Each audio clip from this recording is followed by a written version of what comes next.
On the morning of February 1st, 2021, the day before the Parliament of Myanmar was scheduled to swear in members elected in the 2020 election, a coup occurred, with military taking control and imprisoning President Win Myint and State Councillor Aung San Suu Kyi, along with other members of Parliament. This coup triggered anti-coup protests, which were met with brutal responses from the military. Since this coup, crimes against humanity and war crimes by Myanmar's military have escalated at an alarming rate. Villages have been burned down and villagers brutally killed by the military. As of March 13, 2024, at least 50,000 people, including 8,000 civilians, of which 570 were children, have been killed by the junta forces.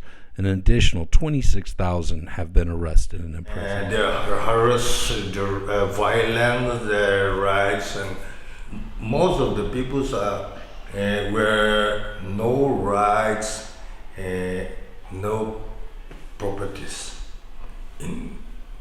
under the government. They are living in horrible life. Yes, they're killing everyone without any consent. So they're fearing they run away because they're killing everyone for no reason at all.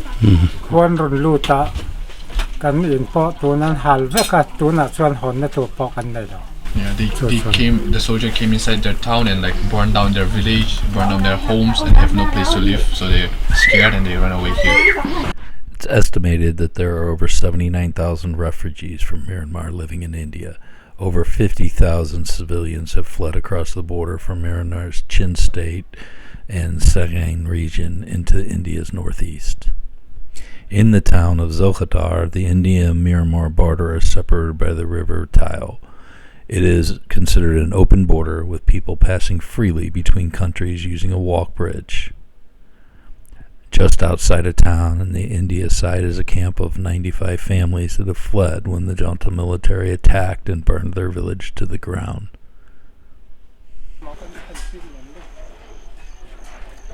The camp is constructed mostly of tarps, scraps put together. They have a church in the center where they hold services.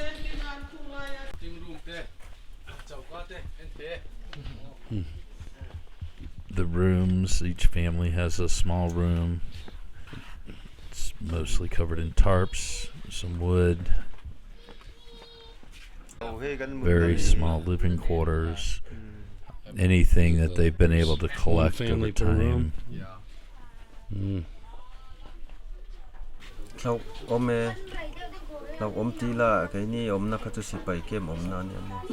Police po kan tlan chia kha chon an line kap lo ma se sipai kha jana bom ten ti puak ka silai ten kap vak vak mo kan lau so he ke na bin lo thlen thak nge bai kin chung ka ji lo phur thla kan in phora midang pakhat khan min thla mo chuan thom no ve chuan in phur thei lo he me kem te bak lo kha chu kan phelo ma ta okay so so yeah, they live in Falam, Tuibwal, and when they hear the bomb, and they are just running with their bike. So he's carrying his wife and other 3 kids, and only with a little bit of clothes.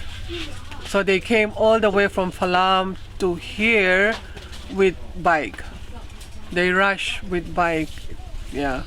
Through limited donations and seasonal work, doing construction jobs, these refugees have been able to sustain raising pigs, other wildlife, small vegetable gardens, but still the need remains for food, subsistence for this camp.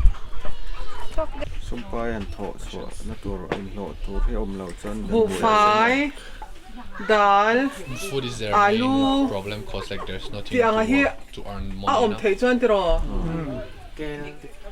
if they can get like Cooking oil. provide like rice, dal, potato, and oil, that's their main needs. Kulan kala pol som kal tu ti ani kan ral tla na o te ber he pol som kal man lo ben kan ral tla. Okay, so the youngest one, she's just about to standard 10, but then they need to flee away. So Kan dil ru to na kan ram boy wa ngan ya he ti anga kan he la maron tlan hi Mizoram hi zaw kathar poi kan la kal zen la ta mo ta Myanmar ma kalangai ta khan kan dil ru to tap ani ber mai. yeah, it's sad for him. He's saying that I feel sad and heartbroken because like he's never been to this place before. Scary and heartbroken that they need to live like the place where they've never been in their life. An ting hun tu na pon thui kan zar tir hi ma huna sam na na kan ti deu chon ya mo ti thai dang kan nei bok si lo kan upa ve to kan chak to si lo mo ti kan pasal nei ho kan mak pa te kan na ken a chon men an kon le chu kan ti tamaya chu kan din mun an nai. So right now the youngest one, like he said, she's learning sewing. So if she can earn a little bit from that would be good. That's what he didn't really have any high hopes for his children. Kan din na lama hian mo hi kan in ang lo nuai mai thaya mo kai ma ni chung ko la kai ma taka hi chon he tiang hian ral kan tla na Mizoram hi to khathar hian lo tha mo min an kol na ti chon tong tai na te kan manga he tia haram ma har salu tuk le ram hnuai om lova he tia nga in khom thaina hun le piak in thleng te pathian min pe hi kan lo ma chu kai ma chuan dal pan min om pu ya ni khoi mun kan om pu in ti kha karil ro oma ka tha chu muang ka lom. So what he's saying is he is still faithful to God, and he is still happy and still like feel blessed because like they don't have to stay in the jungle, the forest. They can still have like a place to worship. So he still thinks that God's with them, and he's still faithful for that. Fa te tan hian bai sei na chabau deuh chuni zirna lama mo ei zirna kan tlan san topa helama chon zirlai bu ten ang to lo ei hindi te sap lama te mo har sanna mizawa te har sanna ne zirlai bu rim bo katiangan zirna la panga chon kemin kan tlan niam deuin ka ria bai sei to ri duangin kanzer thaila wan tiang chu ril ru hi anom chi alawa tuna hian nau pang chu thom ring deuh pom thut sel hlau tho katianga bomri te silai ri te khia tlan kan ni wang khan mo ri thom ring deuh chi tom chon chu kha an tian hlau tho ma an ril ru te tlem chon a dik lo le. So he's saying that he doesn't really have, with this situation, he doesn't have any hope for his kids. He doesn't have any dream for his kids. And even his kids also, whenever they hear like, loud sound or something like that, they are all in like still like alert. Whenever they hear like a, loud sound and everything like that, they are all like, scared. And he also think that they are like having a little bit of like mental mental problem because of what they hear, the bomb and the gunshot and everything. They are still not like normal. Whenever they hear the loud sound, they are still like scared and yeah. It's estimated that 36% of the refugees from Myanmar crossing into India are children. Many of these children have lost their parents. Some have parents, but they just can't financially support them.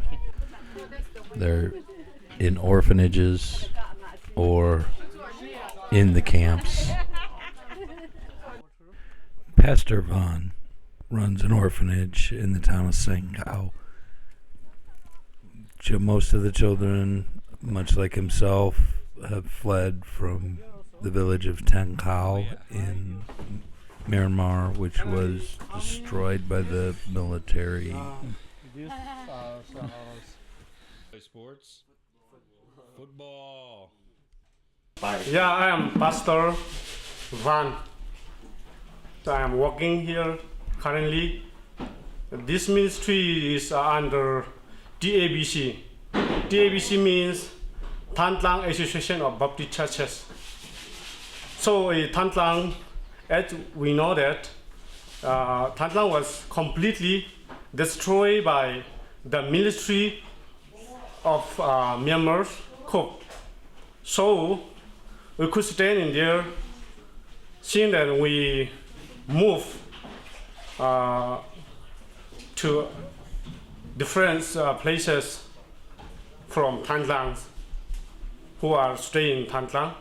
All the people ran to another place, different places. So here we are 18 people staying here. So who hears about us and concerned about us that suppose every daily needs. So still we are going on. By the grace of God, God use the people, those people help us. Still we are living. Rent to any different places, all the people of Tan Tlang. So we also stay rent to here because we want to live a long life. Okay, like that. We don't want to die in Tan Tlang, so we need to rent. So we rent here. Okay. Yeah, we are living here. Now it's 18 children. 18 children. That takes a lot. Boys is 10, girls 8. Okay. Yeah, all are 18 members here. Your needs, it's help, it's funding, it's backing, it's support. 18 kids is a lot to feed, I would imagine. One of the biggest problems presenting them is schooling. Obviously important to their futures that these children are taught. Some, especially those that are in the regions on the border, are attending Indian schools. But the challenge is especially those in some of the larger cities is language, where many of these children do not speak Mizo or English, which the schools are run under. There are many advantages to attending an Indian school, especially the curriculum, having trained teachers, better facilities, and they can begin to integrate into society. Those who are unable to, if they do not have papers or don't speak the language, attend Myanmar Refugee-run schools. These schools, some are supported by the National Unity Government of Myanmar. The facilities are lacking. The curriculum, the books often have to be shared, maybe outdated. They're whatever they can get their hands on in these refugee camps, and the conditions for learning are less than ideal for these children.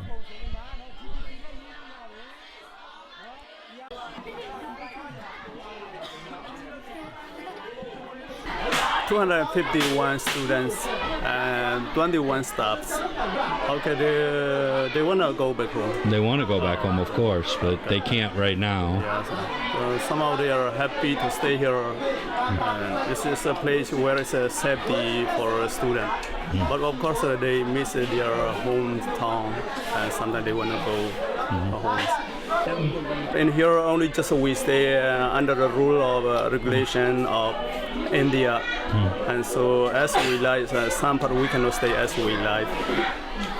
Some part of the day don't have freedom, and some part of the day, they are happy to stay here.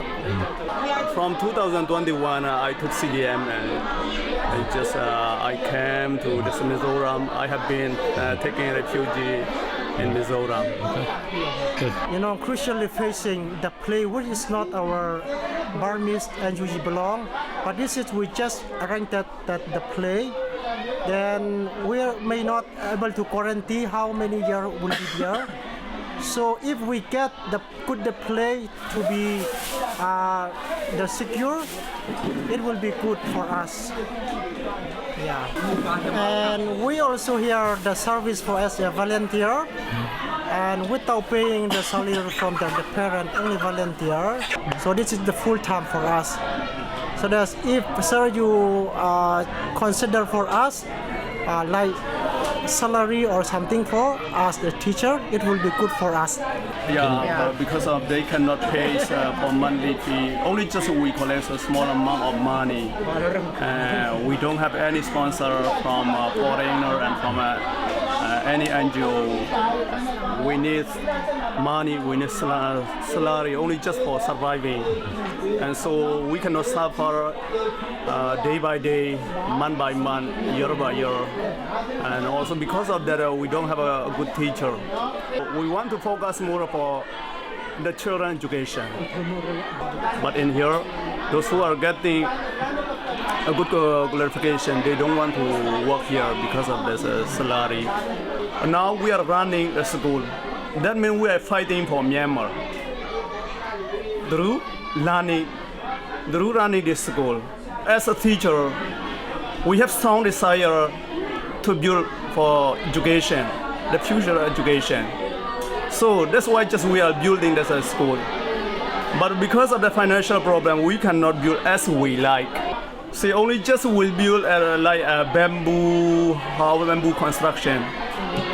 And also we need furniture and stationery.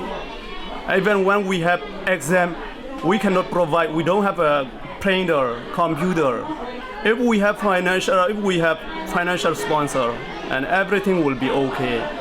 From NGO, like small NGO and some private, only they focus to refugee, and they didn't focus for education.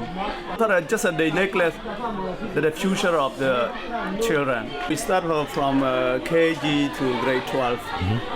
And after passing grade 12, we are confusing and we are worried for the student, for career.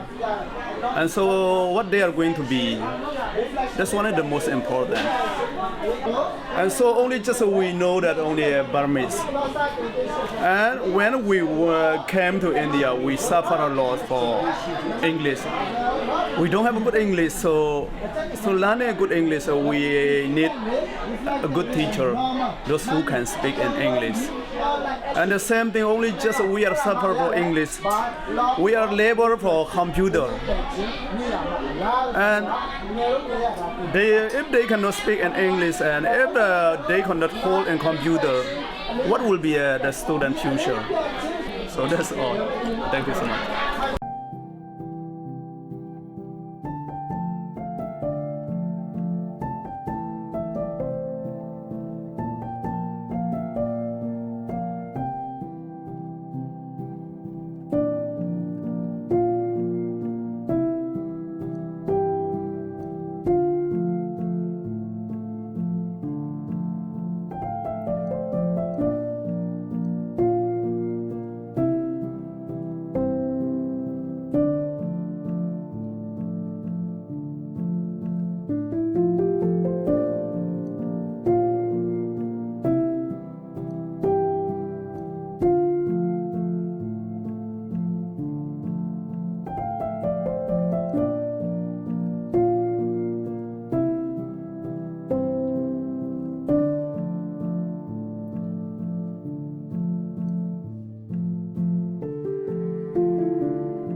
So let's start off with just a quick introduction of yourself and your organization.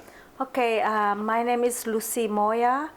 Our organization name is called MMO. The long form is Myanmar Mizo Association. Just a little bit of history. I did get the opportunity to go to Mizoram across the border and visit some of the refugee camps, and some of the video that we probably saw earlier in the slideshows were from that trip. And I know that really stirred something in me to get face to face with the people. Sometimes these things are halfway around the world. You don't have a connection. It's really hard to relate to. Yes.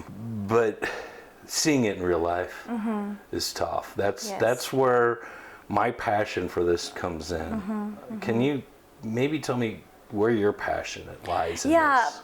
Since we are originally from Burma, as immigrated here, even though we are here, a lot of our family members, more of them still are in Burma. But in 2000, as you know, 2000, there's a military coup, and then after that, the people don't want to go back to dictatorship. They want democracy. That's why. So when the military take over the power, the whole community, the whole region, the whole Burma, there is a revolution from the community. So the Burmese government, the military, the dictator, they don't want it. So they don't want people to go under their rules and law. So anyone who doesn't accept them, they bomb their house. They bomb the villages, the town. They kill people. They recruit, they force any way that they can. That's why a lot of people fled to India and then nearby country like Malaysia, Thailand, China, anywhere we can, because you cannot say when your life is going to be taken. You know, as they burn down the houses, village, church, school. That's why there's not even proper education back there. All the schools are closed down. So as the people who have a chance to live in America or Australia or somewhere else outside the country, we feel so painful, and we just want to help in somewhere, anyhow that we can. So at first we just contribute money each other. Oh, I can contribute $50, $100. So we put the money together and we send back home, and then we help them out in any way that we can. But as you can see, there's lots of needs. We are also our capability is very limited. Our resources is very limited. We are a day-to-day worker, factory worker, labor. So we also have to pay our own bills, and here, as you know, here we survive. But at the same time, we cannot forget about our family and friends back home. We have been doing that for a long time, but at the beginning of this year, we kind of started thinking, how about just like phone call, oh, can you please donate $50 this month, all in kind of doing, instead of doing all those kind of things, why not just start a small organization and start doing like a rush sale, and also we will go to the farm, we will kill chicken, pig, and cow, and then we slices them, divide it into, sell into people's house. Okay, since you're going to Walmart and buy meat from some club and those kind of thing, why not just contribute instead of just getting money, requesting them to donate money, instead of okay, we'll give you meat, how about you give us back $100? And so those things come up together, add up together, and that's how we send it back home, the need. For us, as you can see, we cannot, even we want to visit Burma, we cannot visit it right now, but we have the reliable people that we have back home, the leaders, as a refugee camp where you visit, they also have leaders that set up. So we talk to them directly. Sometimes they have internet, sometimes they don't have internet. We can only talk to them on a certain kind of times, because the government always shut down even the internet anyhow they want to, So that's why. So all the money that we collect, we send it back home, and that's how we organize, and that's how we started this Myanmar Mizo organization. Okay, great. In the need I saw the Yes. need. The need is great. So much. And every little bit helps, like you Yes, said. a It's yeah. $50 here. It's you know, and we're talking about people, and even within India, I saw a lot of this, right? Some Yes, folks that yes. really just.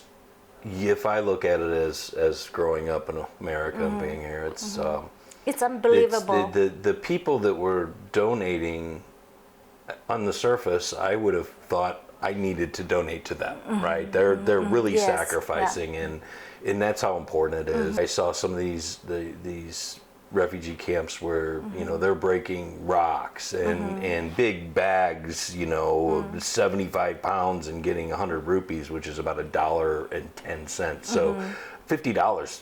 Like that goes a really long way, or 100, or whatever. Recently, you've actually incorporated it as a charity. Yes. So now it is official. Yes. You've got the government documentations and all that magic Yeah. that really you know goes Yes. from being, hey, my friend here, or hey, I can. By the way, thank you. The meat, I've had some myself. I purchased some myself. It's actually a really Yes. good thing. But you know now you're legit. So maybe just touch on that a little Okay, bit. yeah. Since we're legit, what we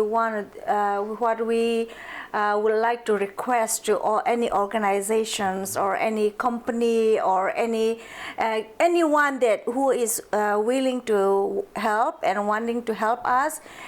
You know, we have a 501c3 now. It's a non-profit organization status.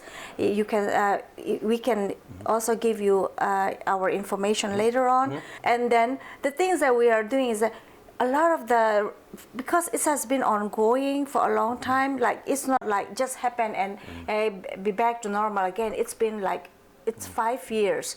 So people, after quite some time, people forget about the people, you know. Right. Yeah, because we are very busy here in America, and then sometimes we forget about how much they are struggling out there. So we call them the forgotten people, you know. So they have been, every day they have been wake up with like hope. Where will our helps come from, you know? Yeah. So if we don't step up and do this thing, how will they survive? You know, even able to have one meal a day is a big thing for them. As you can see, their house, no roof, just like, you know, anyhow that they can survive. So we are very late, to be honest. Like, we should have started the organization quite some time ago, but you know, we did not think how to say that we are just contributing in any way we can, you know. But now we thought that, okay, how about if we try to reach out to, there will be a lot of other people that will be willing to help us out, you know. How about let's start organization so that we can reach out to more people, so that more people can donate and more people can get help. Especially, as you can see, all the kids, they don't have any proper education. Their future, I cannot even think about what will be their future, you know. It's like, that's only about education. How many child sexual abuse or human trafficking or unnecessary marriage will happen to young age, you know. Chris, it's a lot of stuff that we can think. Last night when I even watched one myself, I feel like I'm so useless, you know. I feel so like I haven't done anything for my people enough. That's what come into my mind. It came from the heart. Not so much a question, but I want to highlight something you said. Yes. And I think it's really, really important. So the coup happened, refugee crisis, terrible, terrible crimes against humanity happening, people fleeing everywhere. There was a moment that was a story, and people, you had some attention. There were some, you know, level of attention to help. But then Ukraine happened, and Israel happened. Yeah, exactly. All of these things happened, and you kind of said, "No, these are the forgotten people." They are, right? This, unless you're in those areas, There's maybe nothing more, much in the news about Right. Burma anymore. Exactly, exactly. You have to really look for it, and that hurts, right? These people need help just as much, if not more, than others, right? And that's why I think this is so important, right? I'm Thank a fan you so of much. as we refer to the underdog, right? The person who isn't out getting what they need and overshadowed by others. So I think this is a fabulous cause, and I hope we can raise some money together. I Yes. hope that we can help some people together. And to your point, where it really hits home is the kids, Yeah. right? When I hear that there's no, the parents just don't have much hope for their future right now, and how we can get them on a better It's spot. very heartbreaking when you hear from a parent that I don't have any hope for my kids. That's the worst kind of thing that can happen to a parents for the kids. It's not because you don't want to do that. It's not because of it's not because you don't want your kids to be successful. It's because of all this situation that you don't have any hope for your kids. When I heard that last night from one of the the parent, that say that we don't have any hope for our kids right now, it's really break me. Believe me, it's because we have been here in the U.S. We have been planning, when they will go to college fund and this and that, what they will eat.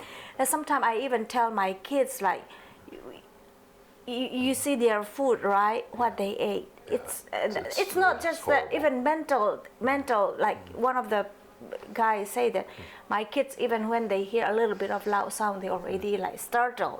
So because they have been bombing and shooting them anyhow they want, and then they recruit the guy, even though they don't want to participate in the military, they recruit them, or they will rape their wife, or they will rape their daughter, or kill their, so it's like a forced labor and a forced military, and then still it's like your whole life building one house is how difficult to have your own house, but then it's gone in one night with fire or gun bombing, or it's too much. I cannot express enough how difficult to be back to normal for them. But like we said before, every little bit help, every $1 help, every 50 cents, $1 or whichever. Like if there is anyone who is willing to step up and help them, we are here. In my opinion, I think God have a reason for us bringing in America at this time, for that to be able to help the people back home in somehow. I think that we all have a reason for living, and God put us here. But as like I said before, we are all daily labor. None of us are company owners. None of us are like rich people. We have our own mortgage, our car bill, and all. Right. But that is nothing for them. Right. Compared. I don't know how to explain. You know what I mean. I've seen it, and you're right. It puts things in perspective being there, and as much as I've kind of alluded to this taking kind of a back seat across the globe because of a lot of other things going on, it's still happening. Because I search for the news and I look at the news in those areas, one of the people in the video refers to fleeing. They fled from Falam, right? I think that's how you pronounce it, Falam, right? I read just last week, might have been the week before, where Falam had started to kind of rebuild some stuff, and they had built a Catholic church there, and the government army they bombed it to the ground. So this is still very active in the need, and they can't go home. Even if they go home to try to rebuild, it's just going to be destroyed right in front of them, and they're in just as much danger today as they were before. And I understand there's a lot of units fighting the government right now, so it's almost like a complete war zone. So yes, they need help, and I can't even talking to them, I want to go home, but I just don't see it, right? And I'm, just being close to the situation, I see that, right? They want to go home, but I don't know where the end is for that. Where is it? 5, 7? That would be optimistic in my mind, where you could be back into a situation where they've rebuilt cities enough to live in, assuming the conflict ends at some point. So there's a long-term need here, definitely, and it needs to remain. We need to keep helping because they want to work, they want to do things, but in the case of one of the camps that I went to, they have a few thousand refugees in a camp, and the town itself only had a couple thousand people in it. So all of a sudden, where does that work come from? First of all, nowhere. And then other camps where just outside of say Aizawl, which is a much larger city, maybe a lot more opportunity there, but they speak Mizo and they speak English there, whereas a lot of the folks in the camp, the people in the camp, the refugees, they don't.